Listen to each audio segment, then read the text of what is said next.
பாரதிய ஜனதா கட்சியின் சார்பில் தமிழகம் முழுவதும் இந்த சுட்டெரிக்கும் வெயிலை எதிர்கொள்வதற்காக பல இடங்களில் தண்ணீர் பந்தலும் மற்ற வெயிலுக்கு ஏற்ற பழங்கள், இளநீர், மோர் போன்றவற்றை கொடுத்துக் கொண்டிருக்கிறார்கள். அதனால் இந்த நங்கநல்லூர் மண்டலை சார்ந்த சகோதரர்கள் அத்தனை பேருக்கும், எனது ஆதம்பாக்கம் மண்டலை சார்ந்த சகோதரர்கள் அத்தனை பேருக்கும் எனது பாராட்டுகளை நான் தெரிவித்துக் கொள்கிறேன். மாவட்ட தலைவர் குமார் உட்பட மண்டல தலைவர் யார் கோபி அவர்களுக்கும், முகுந்தன்ஜி அவர்களுக்கும் மற்றும் இங்கே வந்திருக்கின்ற மகளிர் அணியை சார்ந்த மகளிர் அனைவருக்கும் எனது வணக்கம். இன்றைய காலகட்டத்தில் தமிழகத்தில் ஒரு எதிர்மறை அரசியலைத்தான் அண்ணன் ஸ்டாலின் முன்னெடுத்து சென்று கொண்டிருக்கிறார். ஏற்கனவே நாம சொன்னோம், நேற்றைய முன்தினம் மரியாதைக்குரிய பாரத பிரதமர் வரும்பொழுது வந்து வரவேற்றிருக்க வேண்டும், அந்த பொது நிகழ்ச்சியில் கலந்து கொண்டிருக்க வேண்டும். அதனால்தான் மரியாதைக்குரிய பாரத பிரதமர் அங்கே வந்து அமைச்சரை பார்த்து சொன்னார், இது அரசியல் விழா அல்ல, அரசு விழா. அரசு விழா என்றால் பிரதமரும் கலந்து கொள்ள வேண்டும், முதல்வரும் கலந்து கொள்ள வேண்டும். அப்ப இதிலிருந்தே முதல்வர் பாராபட்சமாக இருக்கிறார். மத்திய அரசு எதை கொடுத்தாலும் அதில் அரசியல் செய்ய வேண்டுமே தவிர மக்களுக்கு அவசியமாக இருந்தால் கூட அதில் அவர் ஒத்துழைக்க கூடாது என்ற ஒரு சூழ்நிலையில் இருக்கிறார் என்பதை தமிழக மக்கள் நன்றாக புரிந்து கொள்ள வேண்டும். இன்று கேஸ் விலை 50 ரூபாய் ஏற்றப்பட்டிருக்கிறது. அது பொதுமக்களாகிய பெண்களுக்கு அது 50 ரூபாயாக இருந்தாலும் நாங்களும் பெட்ரோல் துறை அமைச்சருக்கு எழுதலாம் என்று இருக்கிறோம், இந்த கேஸ் விலையை திரும்ப பெற வேண்டும். ஆனால் இந்த கேஸ் ஏன் ஏற்றப்பட்டது என்றால், சர்வதேச சந்தையில் 60% மேல் இன்று கேஸ் விலை ஏற்றப்பட்டிருக்கிறது. நமக்கு வருமெல்லாம் ஏறக்குறை இறக்குமதி ஆகின்ற கேஸ். அதனால அதை கூட ஒப்பிடும் பொழுது இந்த விலையேற்றம் மிக மிக குறைவானது. ஆனாலும் இல்லத்தரசிகளுக்கு 50 ரூபாய்னா, நாங்க ஏற்கனவே மரியாதைக்குரிய பாரத பிரதமர் மகளிர் தின கொண்டாட்டத்தின் போது 100 ரூபாயை குறைச்சாங்க. 2022 300 ரூபாய் குறைக்கப்பட்டது. அதனால மரியாதைக்குரிய பாரத பிரதமர் மகளிர் தின அன்னைக்கு 100 ரூபாயை குறைத்தார். மக்களை இதை கடிகோலிட்டு காண்பிக்கிறேன்.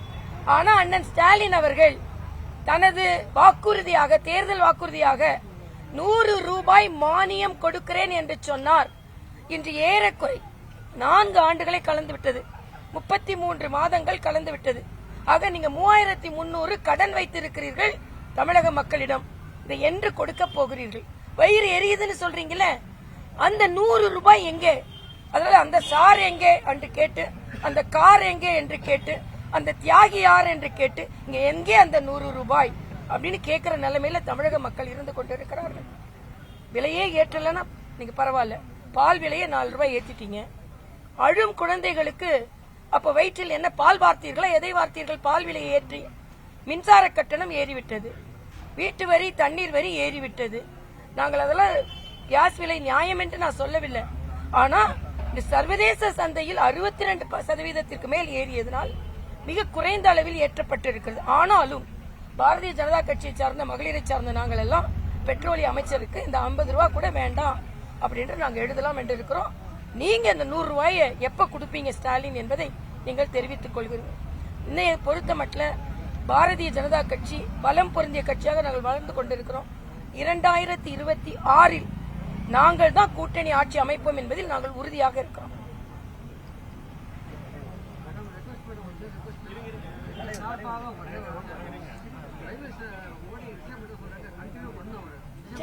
சரி சரி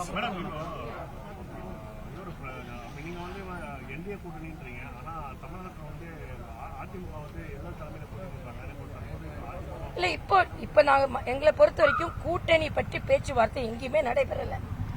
கூட்டணி பேச்சுவார்த்தை எப்பொழுது நடைபெறும் என்றால் தேர்தலுக்கு அருகாமையில் நடைபெறும்.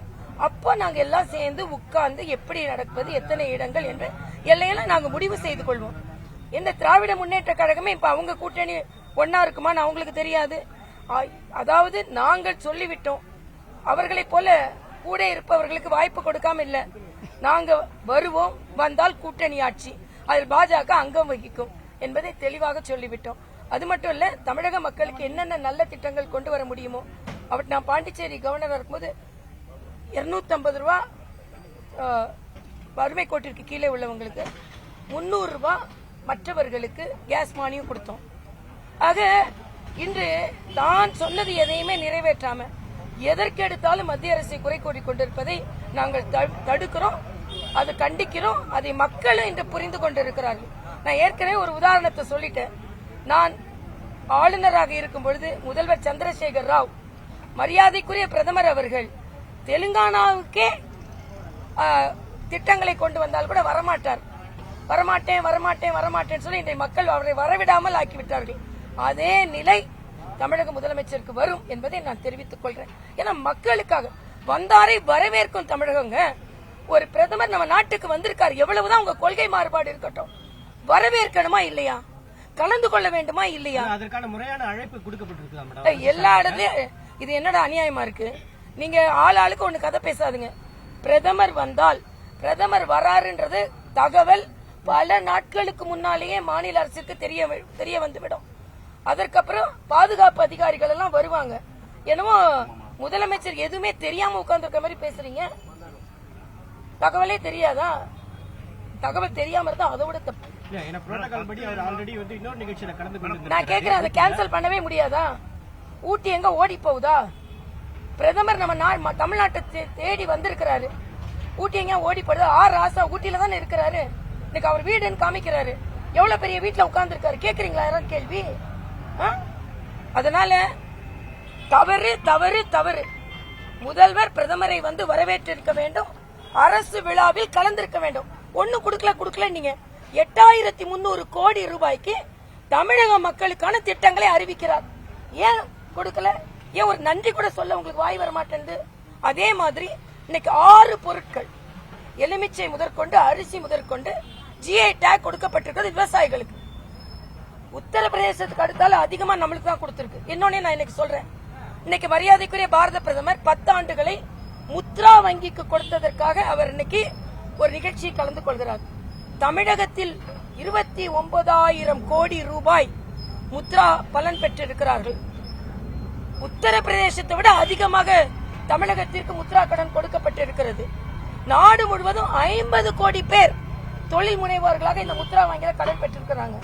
130 கோடியில 50 கோடி பேர், இதுல 1/3 மகளிர், 11% சிறுபான்மையினர். ஸ்டாலின் அவர்கிட்ட நான் சவால் விடுகிறேன், உங்க திட்டத்துல ஏதாவது திட்டத்துல சிறுபான்மையினர் வாழ்வாதாரத்தை இதே போல 11% கொடுத்து உயர்த்திய திட்டம் ஏதான் இருக்கா? சிறுபான்மையினரை வாக்கு வங்கியாக மட்டுமே பயன்படுத்திக் கொண்டிருக்கிறீர்கள். நேற்றைய தினம் கூட அந்த பொது சிவில் சட்டம் தேவைன்னு கர்நாடகா உயர்நீதிமன்றம் சொல்லி இருக்கு. ஏனென்றால் ஒரு இஸ்லாமிய சகோதரி பாதிக்கப்பட்டிருக்கிறார். ஒரு மதத்திற்கு ஒரு சட்டம் என்று வைத்தால் பெண்கள் தான் அதிகமாக பாதிக்கப்பட்டிருக்கிறார்கள். அதனாலதான் வக்ஃப் போர்டு வாரிய சட்டத்திற்கு, திருத்த சட்டத்திற்கு இஸ்லாமிய பெண்கள் கூட்டமைப்பு ஆதரவு தெரிவித்திருக்கிறது. என்ன சொல்ல போறீங்க? என்ன ஒண்ணு தம்பி, விஜய் வர கேஸ் விலை ஏறினதுக்கு ஒரு பெரிய இது கொடுத்திருக்காரு அறிக்கை. கச்சா எண்ணெய் ஏறிடுச்சான், இறங்கலையாம். ஒரு அதிகாரப்பூர்வம் விஞ்ஞான பூர்வம் அங்க இருக்கா? எங்க மாநில தலைவரோட அறிக்கையை பாருங்க, விஜயோட அறிக்கையை பாருங்க. அவர் தெளிவா எவ்வளவு ஏறி இருக்கு, இதுக்கு முன்னால் நம்ம எவ்வளவு கொடுத்தோம், எவ்வளவு குறைச்சோம், இன்னைக்கு தவிர்க்க முடியாத காரணத்தினால ஏற்றப்பட்டிருக்குதுன்னு. சும்மா பொதுவா நான் கேட்கிறேன், உங்களை டிக்கெட் எவ்வளவு விக்கிறீங்க? பிளாக்ல டிக்கெட். மரியாதைக்குரிய பாரத பிரதமர் கருப்பு பணத்தை ஒழித்தார், பிளாக் மணியை ஒதுக்கிட்டார். அதனால தான் அடிக்கடி நான் சொல்லுவேன், என்னோட கோட்டும் ஒயிட், என் நோட்டும் ஒயிட்னு சொல்லுவேன். டிமானிட்டைசேஷனுக்கு அப்புறம் கருப்பு பணம் ஒழிக்கப்பட்டது. கருப்புல டிக்கெட், பிளாக்ல டிக்கெட் ஒழிக்கப்பட்டதா? உங்க டிக்கெட் எவ்வளவுப்பா சொல்லுங்க பாக்கலாம். நான் சினிமா போறது இல்ல. டிக்கெட் எவ்வளவுப்பா விஜய் படத்துக்கு? இது நீங்க என்ன கட்டுப்படுத்தினீங்களா? என்னைக்கானும் பாமர மக்கள் சினிமா பார்க்க வர்றாங்கப்பா. அந்த பாமர மக்களுக்கு நான் வந்து அவங்களுக்காகவே தான் நான் நடிக்கிறேன். எனக்கு சுயலாபமே கிடையாது. அவங்களை என்டர்டெயின் படிக்கிற மட்டும் தான் நான் நடிக்கிறேன். அதனால அவங்களுக்கு எல்லாம் டிக்கெட் மிக குறைந்த விலையில, இல்லன்னா இலவசமா கூட கொடுங்களேன். யார் தடுத்தா? அப்ப உங்களுக்கு லாபம் வரும்போதெல்லாம் நீங்க பேசுவீங்க. ஒன்னும் தெரியாம தயவு செய்து விஜய் போன்றவர்கள் பேச வேண்டாம். நீங்க பிளாக்ல டிக்கெட் விச்சீங்க, சினிமா டிக்கெட்டை உயர்த்தி விட்டீங்க, சினிமாக்குள்ள பாப்கார்ன கூட உயர்த்தி தான் விட்டீங்க. அரசியல் களம்ன்றது விஜய்க்கு ஒன்னும் தெரியலன்னு சொல்ல வரீங்களா மேடம்? நிச்சயமா விஜய்க்கு ஒன்னும் தெரியல. அரசியல் களத்துல விஜய்க்கு ஒன்னும் தெரியல. அது ஒன்னும் தெரியல நான் சொல்லல.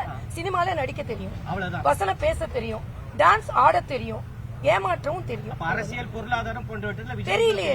கேளுங்களேன், நான் கேக்குறேன். இதே மாதிரி மைக்கு முன்னால வந்து எதனால ஏத்துனாங்க? மரியாதைக்குரிய மோடி அவர்கள் ஒண்ணு செஞ்சாங்கன்னா பொதுவா செய்ய மாட்டாங்க. மகளிர் தினத்தை அன்னைக்கு ஏன் 100 ரூபாய் குறைச்சாரு? மகளிர் எல்லாம் மகிழ்ச்சியா இருக்கணும்னு. இன்னைக்கு 62% ஏறினதுனால மிக குறைந்த விலையில் ஏற்றி இருக்கிறார். பட் நாங்கெல்லாம் அதுவும் வேணாம், நாங்க கோரிக்கை வைக்கலாம் இருக்கோம். 10 மசோதாக்களை ஆளுநர் வந்து நிறுத்தி வச்சது சட்டவிரோதம், மாநில அரசோட ஆலோசனைப்படிதான் நடந்தது உச்சநீதிமன்றம் கருத்தில் நான் கருத்து சொல்ல விரும்பவில்லை. கூட்டணி ஆட்சி தான் எந்தெந்த கட்சி என்பதை எங்கள் மேலிட கட்சி முடிவு செய்யும்.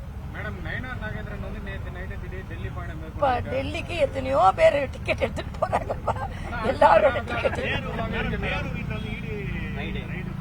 ஆமா, அளவுக்கு அதிகமா சொத்து சேர்த்தா இடி ரைடு தான் போகும். ஆனா அளவுக்கு அதிகமா சொத்து சேர்ப்பாங்க. இன்னைக்கு ஜிடிபி பத்தி பேச தமிழக அமைச்சர்களோட ஜிடிபியை போய் பாத்தீங்கன்னா தெரியும் எவ்வளவு உயரத்துக்கு போயிட்டு இருக்குன்னு.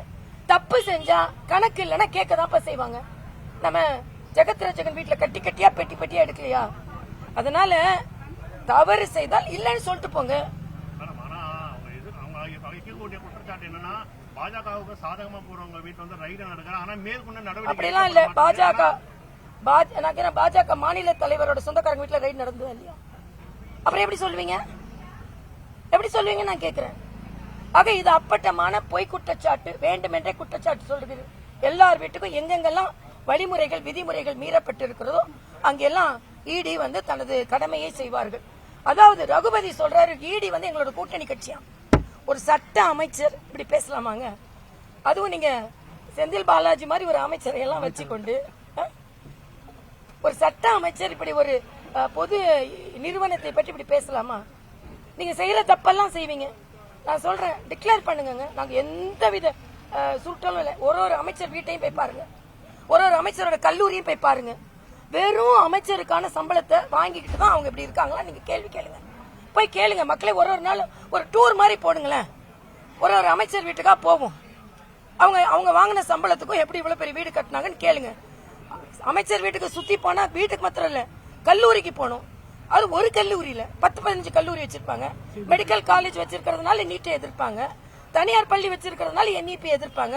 இதுதான் நடந்து கொண்டிருக்கிறது. மக்கள் நன்றாக தயவு செய்து திராவிட முன்னேற்ற கழகத்தின் இரட்டை வேடத்தை புரிந்து கொள்ளுங்க. களத்திலே நேரடியா வரல, மக்களை சந்திக்கலன்னும் போது மத்திய அரசு வை பாதுகாப்பு கொடுத்துருக்காரு இல்ல. அது யாரெல்லாம் அவர்களுக்கு கோரிக்கை வைக்கிறார்களோ களத்துல வரலாம். ஒரு நடிகர் அவர் வந்தா கூட்டம் வரும், அதுக்காக கொடுத்திருப்பாங்க. அதில் உள்நோக்கம் இருப்பதை அது வந்து நிர்வாக ரீதியாக அதெல்லாம் செயல்படுத்தக்கூடியது, அவ்வளவுதான். விஜய் வந்து பாஜகவோட பி டீமா செயல்படணும் சொல்றாங்க. அப்படியா? சிறுபான்மை மக்களுக்காக திட்டங்கள் கொண்டாரு. ஆனா பாஜக தேர்தலில் வேட்பாளர் பட்டியலில் இது வரைக்கும் எந்த சிறுபான்மையினர்களும் நிறைய சிறுபான்மையினர் எங்களுக்கு நம்பி சேரட்டும். எங்க கட்சியில இப்ப கொடுக்க போறோம். கொடுத்திருக்காமே நக்வி முதற்கொண்டு ஷானவாஸ் முதற்கொண்டு நிறைய பேர் இருக்காங்க. தமிழகத்துல நிறைய பேர் சேரட்டும், கொடுப்போம். ஆராசா 2G வழக்க என்ன முடியல, அது அவர் வழக்கு தொடரட்டுங்க. பார்லிமெண்ட்ல நிறைவேற்றப்பட்டது. அதனாலதான் அன்னைக்கே சொன்னேன், ராசா நீ என்ன பிதரிக்க பேசினாரு. முதலமைச்சர் சொன்னாரு தம்பிதுரை டக் அவுட் ஆனாரு. நான் சொன்னேன் நீங்க நாக் அவுட் ஆக போறீங்கன்னு சொன்னேன். அது மட்டும் இல்ல, இவங்க தீ பறக்க பேசி உங்களை ஒழிக்க போறாங்க. முதலமைச்சர் அவர்கள் அதை புரிந்து கொள்ளுங்க. பேசி என்ன பண்ண போறாங்க? நாங்களும் அதான் சொன்னோம், பேசதான் செய்வாங்க, எதுவும் செய்ய முடியாதுன்னு. ராசா முதல்ல வக்ஃப் வாரியத்துல என்னென்ன பிரச்சனைகள் இன்னைக்கு கூட சொல்லிருக்காங்க. இஸ்லாமியர்களுக்கு, பாமர இஸ்லாமியர்களுக்கான இடத்தை கூட மீட்டு கொடுக்கிறது வக்ஃப் வாரியம்னு சொல்லியிருக்காங்க. அதனால எல்லாம் படிச்சுட்டு சரியா என்னன்னு பார்த்துட்டு பேசுங்க.